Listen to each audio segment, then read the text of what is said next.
السلام علیکم ناظرین، ولاگ میں نے بتایا تھا کہ جی چیف سیکرٹری صاحب نے کہا تمہارا نام ڈال دیتے ہیں گڈ گورننس کمیٹی میں ارشد کا نام نکالنے کی وجہ سے. تو ہنسی مذاق میں بات ہو رہی تھی، وہ انہوں نے ایکچولی ڈال دیا.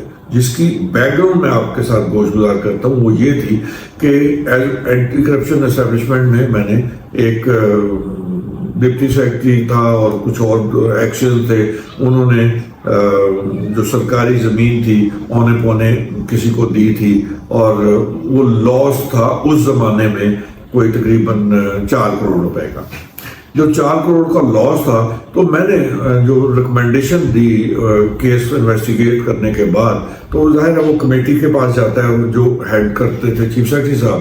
تو جاوید اشرف حسین ان کا نام تھا چیف سیکرٹری صاحب کا. تو وہ بہت خفا ہوئے اس ریکمنڈیشن کو دیکھ کے. تم اپنے آپ کو تم کیا سمجھتے ہو، تم ہو کیا؟ ڈانٹنا شروع کر دیا اور ڈانٹتے ہی چلے جا رہے ہیں، ڈانٹتے ہی چلے جا رہے ہیں. میجر لطیف صاحب تھے، وہ پنجاب سے گئے ہوئے تھے، سیکرٹری ہیلتھ تھے اس وقت لگے ہوئے وہاں پہ. تو مجھے کہتے ہیں نیئر بعد میں میٹنگ کے جانے انجانے میں دم پہ پاؤں رکھ دیا تم نے، معاملہ گڑبڑ ہے، اس کو کلیئر کر لو.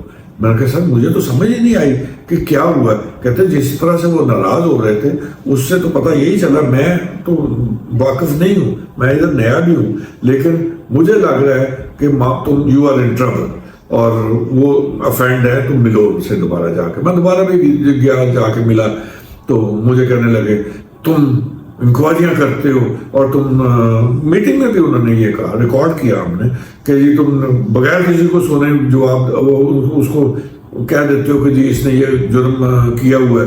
میں نے کہا سر بات یہ ہے جس آپ ایکشن کا حوالہ دے رہے ہیں، وہ ایکشن صاحب کو ہم نے 10 دفعہ نوٹس سرو کروایا، ان کو سوال نامہ بھی بھیج دیا، ان کے سیکرٹری کے ذریعے بھی ان پہ اس کو وہ کروا دیا. وہ مست آدمی، وہ کہتا ہے میں نے نہیں کرنا. کہتے نہیں چلو میں اب الفاظ کیا تھے، اچھا دوبارہ اس کو دیکھو کیس کو اور میں اس کو کہوں گا کہ تمہارے پاس جا کے پیش ہو جائے. میں بڑا حیران ہوا ان کی یہ بات سن کے. میں نے کہا ٹھیک ہے سر وہ آ جائے میں دیکھتا ہوں.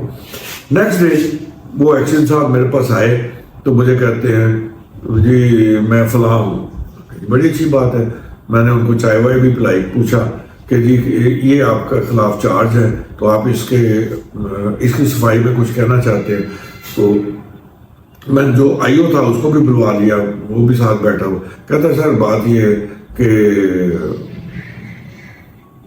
معاملہ جو آپ نے انکوائری کی ہے، جو بھی آپ نے فائنڈنگ دی ہے وہ غلط نہیں ہے. جی ہاں میں بالکل صاحب غلط نہیں ہے، میں ایڈمٹ کرتا ہوں اور یہ ایسا ہی ہوا ہے اور ہم نے یہ کیا ہے اور ہم نے فیور بھی دی ہے، لاس بھی کیا ہے اور ہم نے اپنا حصہ بھی لیا. اچھا تو میں نے کہا تو پھر واپس کر دو یار، جو جتنا جو ہو سکتا ہے. کہتا جی میں اپنا حصہ کا تو واپس کروں گا، پر میں نے جو اپنے سیکرٹری کو دیا تھا وہ تو اس سے لینا جا کے، میں تو نہیں کروں گا وہ واپس. تو میں نے کہا یار بات یہ ہے کہ ٹھیک ہے. میں نے اسٹینڈو کو بلایا، میں نے کہا جی ان کی اسٹیٹمنٹ لکھو یہ کہہ رہے. کہتا ہے سر آپ اتنے جذباتی نہ ہوا کریں، میں وہ ایکشن مجھے کہہ رہا ہوں. کہتا ہے جی آپ اتنے جذباتی نہ ہوں، آپ مجھ سے ایک دفعہ پوچھو تو صحیح کہ سیکرٹری کا نام کیا تھا. تو میں نے کہا یار جو بھی نام تھا وہ تم کہہ رہے ہو، میں نے تو نہیں کہا، تو میں نوٹ کر لیتا ہوں تمہاری اسٹیٹمنٹ. کہتا ہے نہیں، جاوید اشرف حسین اس سیکرٹری کا نام تھا، اس وقت وہ سیکرٹری تھا جو ابھی چیف سیکرٹری ہے. تو میں نے کہا اچھا بات سمجھ آ گئی. میجر لطیف صاحب کی بھی وہ جو زیرک سوچ تھی، میں نے کہا یار بات تو وہ بھی ان کی ٹھیک تھی. تو بہرحال میں نے اس کو کہا کہ تمہیں شرم نہیں آتی تم ایسے کسی کا بھی نام لیتے ہو؟ کہتا نہیں نام میں ایسے نہیں لے رہا، میرے پاس پروف بھی ہے. ایویں نہیں ہے چیف سیکرٹری نے آپ کو کہا کہ جی دوبارہ دیکھو اور مجھے کہا کہ جا کے مل لو.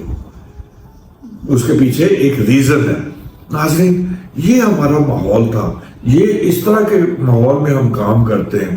بہرحال جاوید اشرف صاحب میرے سخت خلاف ہو گئے اور انہوں نے میری 2 ACR جو ہیں آؤٹ اسٹینڈنگ ڈبہ بنا ہوا جس میں ڈفرینٹ رپورٹنگ آفیسرز نے یہ کہا کہ جی اس نے یہ تیر چلائے، یہ کام کیے. بعد میں سبسیکوینٹلی انہوں نے اس کو ڈاؤن گریڈ کیا، باوجود اس کے کہ ایک بھی فائل انہوں نے نہیں دیکھی تھی, ایک بھی میٹنگ نہیں اٹینڈ کی ہوئی تھی, اور ACR میری ڈاؤن گریڈ کی, نہ صرف ACR ڈاؤن گریڈ کی بلکہ وہ میرا نام RSO میں بھی ڈال دیا, اور وہ ایک انکوائری, اور یہاں ہی نہیں رکے, اس کے بعد وہ بورڈ میں بھی جا کے انہوں نے میری پروموشن کو بلاک کیا اور کہا جی بڑا خوفناک اور خطرناک آدمی ہے. تو دوسروں نے ممبروں نے کہا یہ خوفناک خطرناک کیا ہوتا ہے, یہ تو کوئی چارج نہیں ہے. تو پھر کسی نے KPK والا چیف سیکرٹری جو تھا اس نے ان کو کہا کہ ایسے موقعوں پہ یہ کہتے ہیں there are reports against him. تو پھر کہتے ہیں ہاں there are reports against him, intelligence reports اس کے خلاف ہیں. جی ہاں, اور ساتھ یہ کہا کہ جی اس کے خلاف انکوائری پینڈنگ ہے, اور اس وجہ سے پینڈنگ انکوائری میں اس کو سپرسیڈ کیا جانا چاہیے. ناظرین, میں پہلا شخص ہوں گا جو پینڈنگ انکوائری پہ سپرسیڈ ہوا. قاعدہ قانون میں سپر سیشن نہیں ہے, مطلب وہ صرف یہ ہوتا ہے ڈیفر ہوتا ہے, لیکن مجھے انہوں نے کہا دیا کوئی بات نہیں. وَتَعِزُّ مَن تَشَاءُ وَتُذِلُّ مَن تَشَاءُ, اللہ تعالیٰ کے ہر کام میں کوئی نہ کوئی بہتری ہوتی ہے. میں نے اس کو فیٹ کمپلیٹ سمجھا, مان لیا, ایکسیپٹ کر لیا. تو مقصد بتانے کا یہ ہے کہ ناظرین کہ جب آپ صحیح کام کرتے ہو تو آپ کو اس کی کاسٹ بیئر کرنی پڑتی ہے, اور آپ کو بہت سارے غلط جو لوگ ہوتے ہیں ان کا برانڈ فیس کرنا پڑتا ہے. تو کوئی بات نہیں ہے, یہ تو کاسٹ ہے. آپ لیکن اگر آپ یہ سمجھو کہ آپ ہر چیز کے ایلیجیبل ہو, آپ کو یہ بھی ملنا چاہیے وہ بھی ملنا چاہیے, اس طرح سے آپ کو بینیفٹ ہونا چاہیے. بینیفٹس جو ہیں وہ آپ کی ذات کے لیے ہوتے ہیں, جبکہ آپ جب سروس میں آتے ہو تو آپ, جیسے میں نے پہلے بھی کہا کہ پبلک سروس ہے, گورنمنٹ سرونٹ نہیں ہے آپ.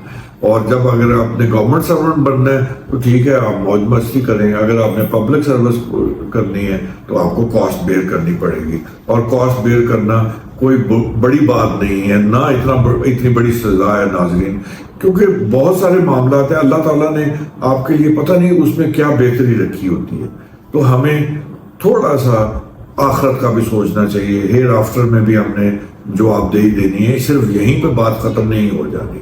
ناظرین, سوچ بچار کیجیے گا, غور کیجیے گا, اپنی راہ سے مستفید کیجیے گا. شکریہ.